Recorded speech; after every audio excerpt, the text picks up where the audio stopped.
Nang makita ni Naman at Noah ang kanilang mga magulang na nakahiga sa kama at mahigpit na magkayakap, agad nakaramdam ng kakaibang saya ang dalawang bata. Tahimik ang paligid ng silid, at tanging mahinang paghinga lamang ng kanilang mga magulang ang maririnig. Napangiti si Moen habang marahang hinawakan ang braso ng kapatid.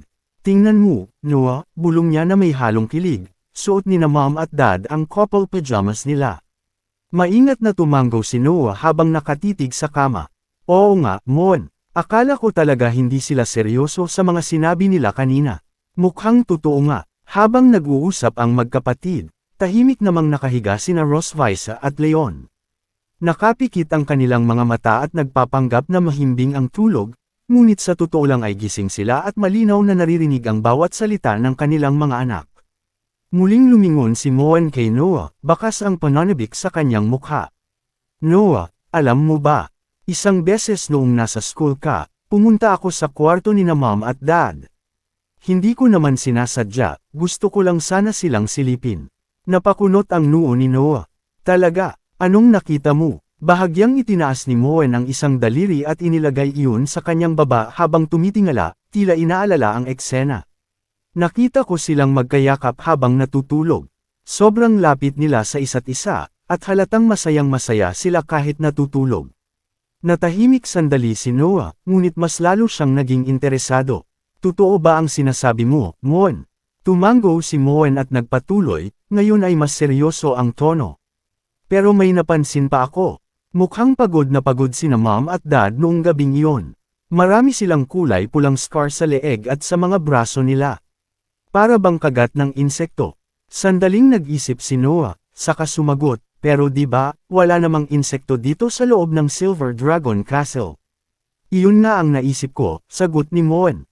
Kaya ginawa ko, kumuha ako ng ointment at dahan-dahan ko silang nilagyan sa mga braso at leeg nila. Ayoko kasing sumakit lalo. Nang marinig iyon, mabilis na hinawakan ni Noah ang magkabilang pisngi ni Moen at kinurot-kurot ito ng may halong tuwa. Grabe ka, Moen, hindi ko inaasahang napakatalino mo. Inunahan mo pa ako sa pag-aalaga. Buti na lang nandyan ka para sa kanila. Sa higaan, dahan-daang nagmulat ng mata sina Rosvice at Leon.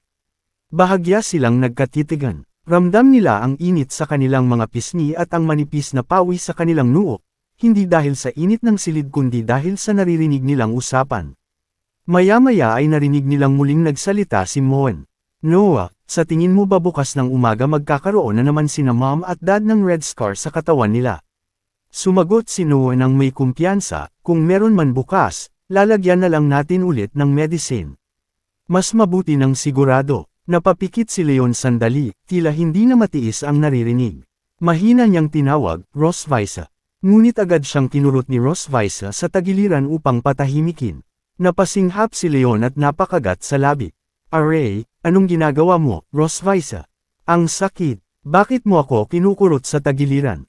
Ngumiti si Rosvice at itinutok ang isang daliri sa kanyang labi bilang senadoryas ng katahimikan. Mahina ngunit mariin niyang bulong, huwag kang maingay, Leon. Maririnig tayo ng mga bata. Dahil sa sinabi ni Rosvice, biglang tumulim ang mga mata ni Leon. May kakaiba siyang naisip na plano at bahagya siyang ngumiti.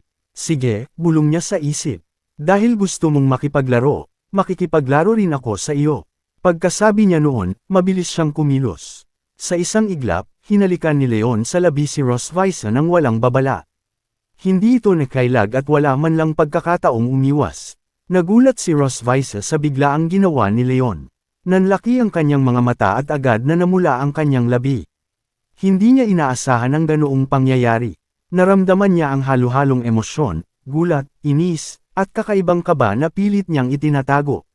Ngunit hindi siya nagpatalo. Pareho silang mabilis na bumalik sa pagkakahiga at muling nagkunwaring tulog, tila walang nangyari. Paminsan-minsan ay pasimpleng pinapatahimik ng isa ang isa pa, nagbabantay na baka makahalata ang dalawang bata.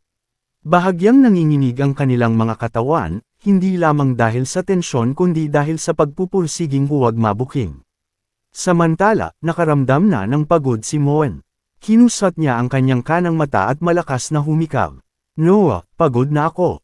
Inaantok na ako. Tara na, balik na tayo sa ating kwarto, wika niya. Hinawakan ni Noah ang balikat ni Moan bilang pagsang-ayon. Sige, fair na. Ilang saglit lamang ang lumipas at mabilis na tumakbo ang dalawa palabas ng silid. Habang papalayo, masiglang sinabi ni Moan, fair na, Little Dragon Special Force. Retreat, I repeat, retreat. Ngunit bago tuluyang isara ni Noah ang pinto ng kwarto ni na Rosvisa, sandali siyang lumingon sa kanyang mga magulang. Bakit sa kanyang mukha ang kasiyahan nang makita silang magkatabing nakahiga at tila mahimbing ang tulog?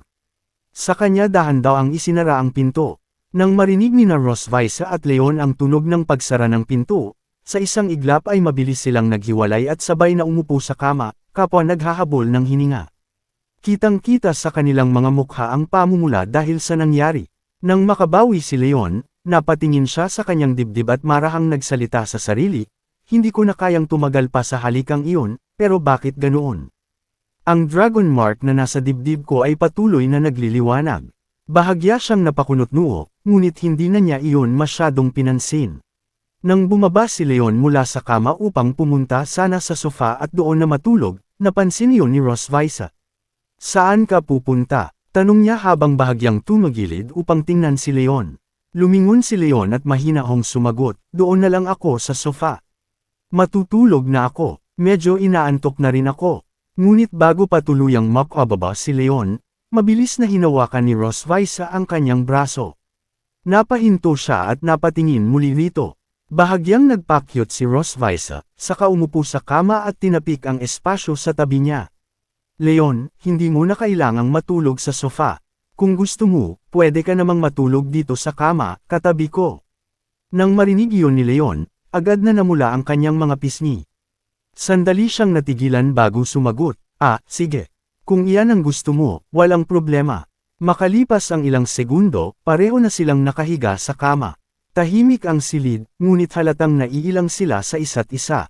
Pareho silang nakapikit, subalit malinaw na ramdam ang tensyon sa pagitan nila. Si Rosvisa ay hindi pa rin makatulog. Dahan-dahan siyang damilat at tumingin kay Leon na tila mahimbing nang nakapikit. Sandali niya itong minasdan bago bahagyang lumapit. Leon, mahina niyang tawag. Pwede mo bang iunat ang isang braso mo? Bahagyang napadilat si Leon. Hindi niya inaasahan na ang Silver Dragon Queen ay hihingi sa kanya ng ganoong klaseng pabor. Gayunpaman, agad niyang iniunat ang isang braso palapit kay Rosvisa. Ganito ba? Okay na ba ito sayo? Tanong niya. Hindi na sumagot si Rosvisa. Sa halip, marahan siyang humiga sa braso ni Leon at inilapat ang kanyang ulo roon.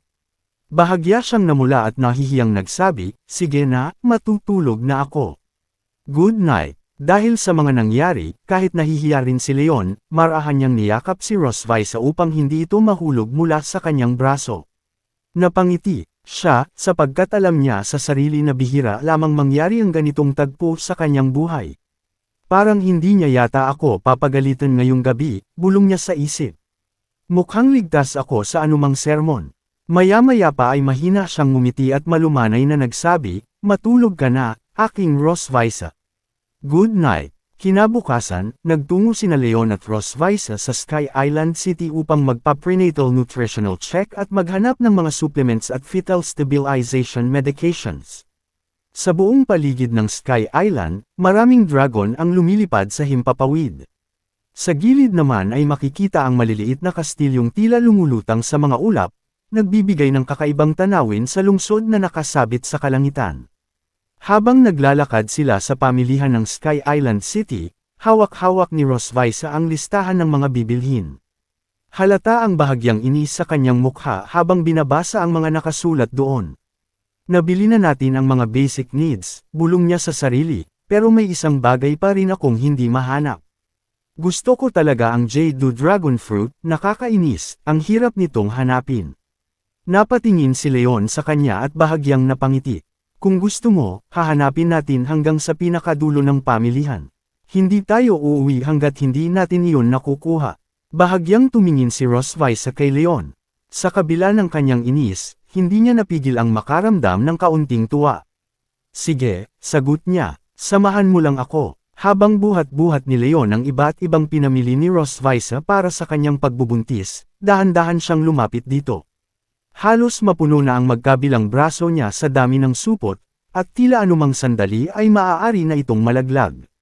Rosvisa, maingat niyang tanong, nakapagtanong na tayo sa mahigit 10 food stores, pero wala pa rin tayong nakikitang Jade Dragon Fruit na gusto mo. Wala ba talagang pwedeng ipalit na ibang prutas? Naiinis na tumingin si Rosvisa sa kanya. Bahagya siyang napataas ang boses habang sumasagot, alam mo ba kung gaano ka-rare ang prutas na iyon? Kilala iyon sa pagpapakalma ng fetus sa tiyan at pati na rin ang kaisipan ng isang buntis na dragon. Nag-aalala ako nitong mga nakaraan dahil halos hindi ko makontrol ang emosyon at galit ko. Kaya mas mabuting magdasal ka na makahanap tayo ng Jade Dragon Fruit dito sa Sky Island. Sa isang iglap, itinuro niya si Leon at halos pasiga na sinabi, at tandaan mo ito, Leon, kapag hindi tayo nakahanap ng dragon fruit. Ikaw ang magiging Jade Dragon Fruit ko. Dahil sa narinig, biglang kinabahan si Leon para sa kaligtasan ng sarili niyang buhay. Napalunok siya at agad napaisip. Hindi pwede ito, bulong niya sa sarili, ramdam ang malamig na pawis sa kanyang likod. Pagkatapos, bigla siyang tumakbo palayo upang maghanap ng prutas. Halos magkandahulog-hulog ang mga supot na dala niya habang nagmamadali. Habang tumatakbo, sumigaw siya pabalik kay Rosvisa, hintayin mo lang ako rito. Kahit halughugin ko ang buong Sky City ngayong araw, gagawin ko para makahanap ng gusto mong Jade Dragon Fruit. Hindi pa siya nakakalayo nang bigla siyang napahinto. Bahagyang gumalaw ang kanyang mga tenga nang may marinig siyang malakas na anunsyo mula sa unahan. Isang babaeng dragon na may hawak na mikropono ang masiglang nagsasalita sa harap ng isang bagong bukas na tindahan. May bago kaming store, at may grand prize kaming inihanda. Basta makilahok kayo, makakatanggap kayo ng small gift. Pero kung kayo ang mananalo at maging first place sa paligsahan, mapapanalunan ninyo ang pinaka-ultra premium Jade Dragon Fruit. Lalong lumakas ang kanyang tinig habang inaanyayahan ang lahat. Ano pang hinihintay ninyo? Halika na at mag-sign up, baka kayo na ang makakuha ng pinaka-rare na dragon fruit. Dahil sa narinig, agad na tumakbo si Leon patungo sa announcer. Itinaas niya ang kanyang kamay at malakas na sinabi, ako, gusto kong sumali. Saan ba ako mag-sign up? Ilang sandali pa ang lumipas, at muling nagsalita ang babaeng may mikropono, halatang tuwang-tuwa sa dami ng tao. Magandang araw sa inyong lahat. Mukhang naging popular ang ating event dahil napakaraming contestants ang dumalo. Nagpalakpakan ng mga dragon sa paligid, at nag-ingay ang buong pamilihan. Itinaas niya ang isang kamay at nagpatuloy, dahil napakaraming applicants ang nakilahok, hahatiin natin sa 2 grupo ang mga contestants. Ang mananalong grupo ang maglalaban-laban sa final round. Napalunok si Leon habang nakatingin sa entablado. Sa kanyang isipan, hindi na ito simpleng paligsahan. Isa itong seryosong misyon para sa kapayapaan ng kanyang buhay, at para na rin sa kaligtasan ng kanyang sariling katawan.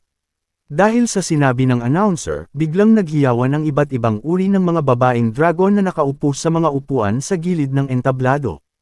Isa-isa nilang sinisigaw ang pangalan ng kanilang mga partner upang palakasin ang loob ng mga ito. Go, Arzen! Kaya mo yan, Draco!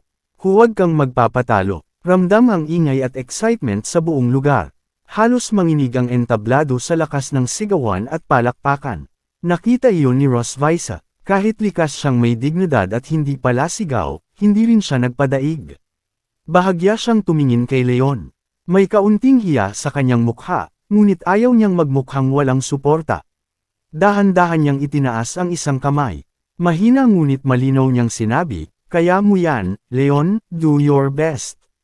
Sa gitna ng ingay, malinaw pa ring narinig iyon ni Leon, na parabang direktang tumagos sa kanyang pandinig ang boses ni Rosvisa. Agad siyang napalingon sa direksyon nito. Nang magtama ang kanilang mga mata, bahagya niyang itinaas ang isang daliri bilang senadoryas ng kumpiyansa at saka commandant. Bakat sa kanyang mukha ang determinasyon, hindi siya magpapatalo. Mula sa stage, itinuro ng babaeng announcer ang 7 upuan na nakaayos sa gitna ng entablado. Maayos itong nakahanay, at kapansin-pansing kulang ng isa kumpara sa bilang ng mga kalahok. Ang competition rule ay simple. Malakas niyang pahayag. Kapag tumigil ang music, lahat ng contestants ay kailangang magunahan sa pagkuha ng upuan. Ang dragon na mabibigong makaupo ay automatic na matatanggal sa paligsahan. At ang huling matitira ang siyang pupunta sa final trial. Nagpalakpakan at nagsigawan ang mga manunood, lalo pang uminit ang atmosfera. Nang marinig ni Leon ang rules, bahagya siyang lumingon-lingon sa paligid at pinagmasdan ang iba pang mga dragon na kasali sa paligsahan. Sinuri niya ang kanilang tindig, postura, at aura.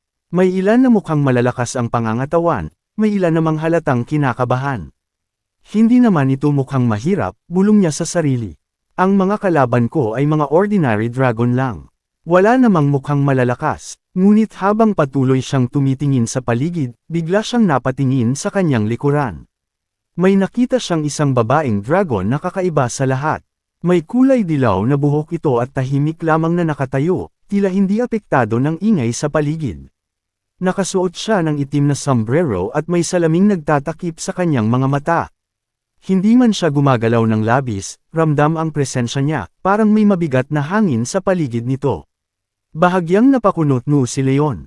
Sa tingin ko, siya lang ang dapat kong pagtuunan ng pansin, bulong niya. Kahit hindi malinaw ang kanyang mga mata dahil sa salamin, may kakaibang bigat ang aura ng babaeng dragon.